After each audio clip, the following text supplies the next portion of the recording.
Hey everyone, set 7 is getting released very soon on Friday, so just a couple of days from now.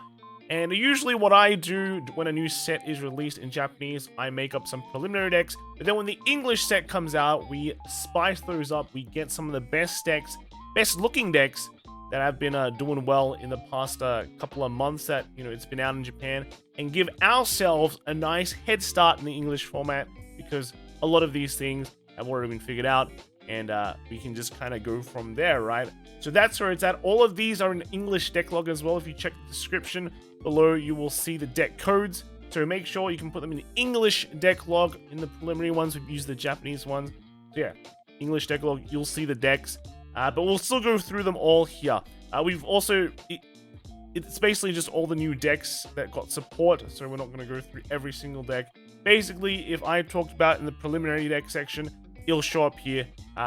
Usually better and cooler, right? And I've tried to find some of the nice ones that have confirmed to work. They've topped a tournament or so, but that might not. Quality varies, and I'll tell you what, right? So first off, we have the Jiva deck that has gotten some support.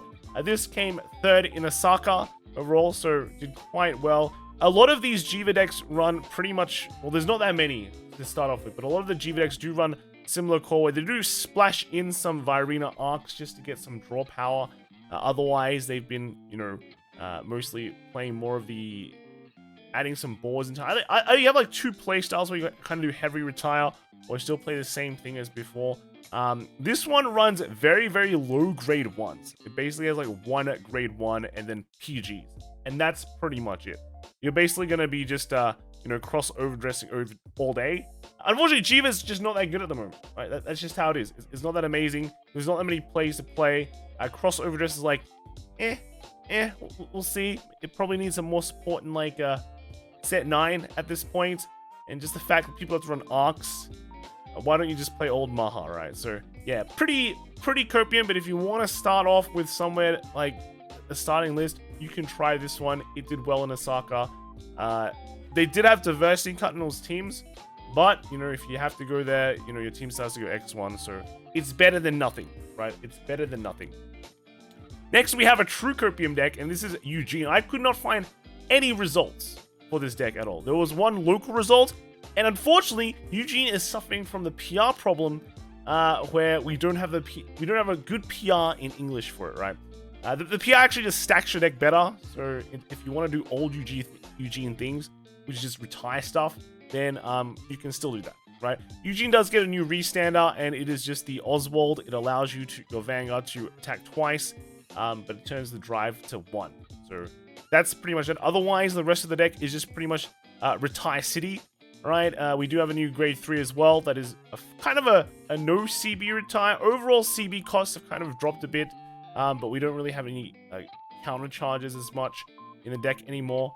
And we do have the new card, Media Flare Dragon here, that can allow you to get around those annoying continuous effects that stop stuff from being retired. So that's cool. That's a nice plus, right? That's a nice plus. But overall, yeah, Eugene's just not very popular. But in Japan, of course, the creep happened pretty quickly because of Jets and Ebisus and everything. Sure, someone in English will figure something out, right? Next we have is the Baromagnes. This deck came first place in the Amagasaki Regional Cup. And yeah, so a lot of...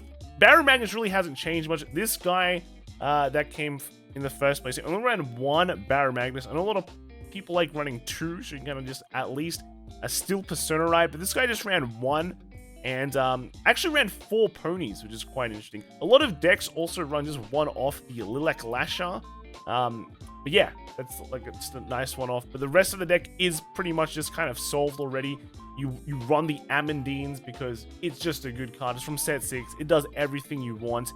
And some people have been mixing it up between the new order, this one, and the old one, Pandemonium Tactics. So get that extra soul charge. But usually with Amandine, you do just get enough soul charge already. So this is just like a nice plus to buff your front row just a bit, right? Next, we have is Drajeweled. So this came top 8 in the Kyushu Cup, and it did come in like top 8 quite a few times as well. Drajeweled finally got the rest of its supports, and it pretty much does what it does, right? It does what it does. You get the restand of Regard. You restand Regards, right? You attack with Vanguard. Well, you attack with these guys first, then you restand them. It's just that easy, right? It's just that easy. Have to be a bit more careful about the counterblast, but apart from that, you also have a new grade 3. It allows you to kind of get good Persona Ride targets. That's pretty cool too, right? Otherwise, it's a nice, I guess, nice tier 2, tier 3 deck, right? A bit lower, not the best decks, but you know, if you're taking it for a team tournament, it has to mean it's at least half decent, right? So pretty good. And then we have Gunma Championship. This is for Bastion. Bastion basically received hardly any changes. What it did was you get this new grade 3. If you fill up your board, it gets boost, and you're good to go. All right, put in a bunch of old cards. Grade 4 Bastion as well. I don't even think about the just running grade 3 Bastion. It's just grade 4 Bastion. Grade 4 Bastion makes insane numbers. And then these orders, extra drive check is nice. And since you're going to be filling up your board anyway, you'll just usually be able to pop off this, right? So overall, pretty cool. But yeah, Bastion, kind of if you have a Bastion deck, you are still Bastioning, right? Not much there that you need to do. The next we have is pretty much the deck that is the most popular deck of the entire set. This one is the WGP winner deck list, and this is just Youthberg, right? Everyone is hopping on the hype train. I think some people have been saying, hey, maybe it's not as broken as we thought, and the reality is, yeah, it's just a good deck, right? It's a good deck. It's not Steam Maidens, right? If you're expecting Steam Maidens from this deck, then you are expecting wrong. Then the interesting part about this deck is the power lies in the grade 1s. You want your Sequana, you want your Wayward Therapy Angel. These guys will make your pushes very, very strong. And then a lot of people are still running the Schneisel. There was that question at the beginning of the format, do we run Schneisels or not? Because it does require CB and it's not a confirmed plus. People still run that. It's just good. And then also, the interesting part about this deck is that it cut down on some grade 3. So Tempest, still at 4. It's a great card. 4 Tempest, where it's at. But the Gust was actually cut to 3. And you just don't see any Zest as well. Because, you know, guess what? Having Shield in your hand is good, right? You don't need that much 3s. So overall, this is a pretty nice list, right? Especially the cutting of that extra 3. And it's definitely a good place to start if you want to be playing Youthberg, because guess what? It won WGP. I know people say, why two Maples? This is specifically for Japan, where, you know, Chronogic can spin your stuff, but, you know, 2 Maples is still not a bad choice, to be honest, right? Getting it early means you can get cards back, get a body back for free. That's pretty good, right? That's pretty good. But you can probably replace one of these with anything else, right? Moving on, we do have a Magnolia deck that came first at locals, so kind of reaching a bit for this.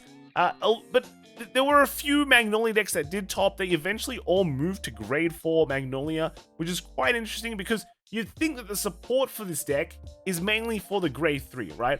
But we have the new grade 2, allows us to do a bunch of things. So this card basically solves all your counter charge, or your counter blast and soul blast problems, right? Back then we had Inlet Pulse to kind of draw and get a soul charge. This guy doesn't, and it just works well with grade 4 Magnolia, right? And then the grade 1 as well. This is definitely grade 3 support because it allows your Persona Ride to increase the back row with power. But you know what it does?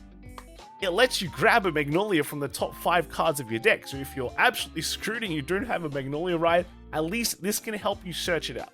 So maybe this is not too much required. It is a bit greedy with the orders. 6 orders plus, you know, the Zorg Orion line. Yeah, it's a bit greedy there, but hey, right? The power of Magnolia, the grade 4 Magnolia is still there. Getting just free attacks every turn is nothing to scoff at, right? Even though you don't have like an inlet anymore to kind of abuse. But in Japan, you're actually getting it back. So, hey, just saying, right? Just saying. But you know, the power, there is still relative power there, and so the new support at least helps it out, right?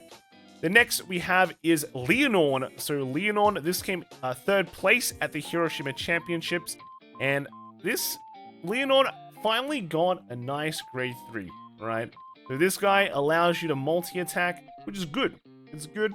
And then combo this with Creed Assault, and you just have some decent columns. But the key thing with this deck is that you're just rushing hard. This list ran the Ursula and the 15k grade 1 boost. to allow you to just kind of just throw stuff down and bash and hit some good numbers, right? And then you have your good old Diantha here to kind of call things back, but also it gets 5k power, which is like, it's really annoying because it hits numbers early on.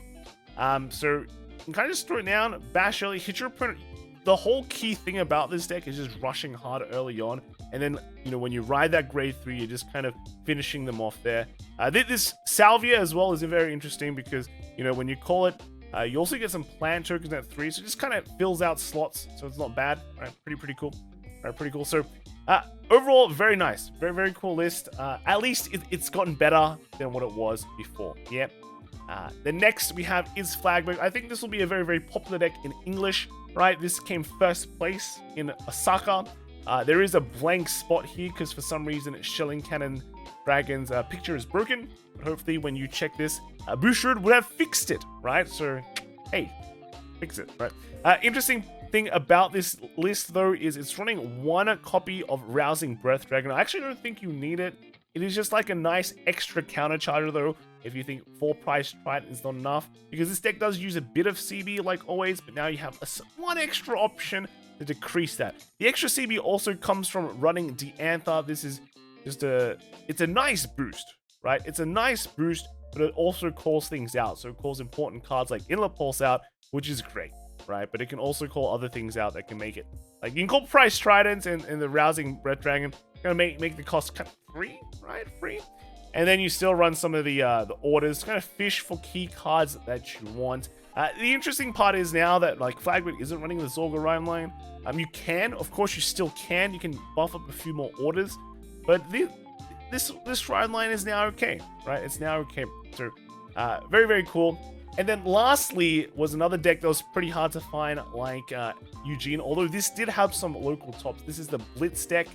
And yeah, there's really not that, people aren't that interested in this deck at all. I think it needs a PR to make better. What do you all think, right? What do you all think? But yeah, this is something that topped one of the locals. I think it's very standard. It topped basically, I think Wellstra topped like twice in all the top decks. And then it just stopped existing because there's just way better brand decks out there. That's just the reality. Even Dianos is better than this deck. That's the sad thing, right? But yeah, again, hopefully someone in English takes some interest and makes this deck better. So apart from that, this is pretty much just the list. Pretty much get your products down. You have a bunch of things. You have a bunch of cards that can like call your maximum down. You just get that down ASAP, right? Get that down ASAP so you can multi-attack, and that's your win con. So that's a pretty much short rundown of all the cool decks and slight upgrades that you can do with set 7, and you know they all at least went through the fire somewhere, usually through a tournament, a WGP tournament, right? Unless you're Eugene or Wellstra or Magnolia, I guess. Magnolia didn't do that well. But yeah, that is it. Let me know what you guys think in the comments below, and hope you all have fun with set 7, right?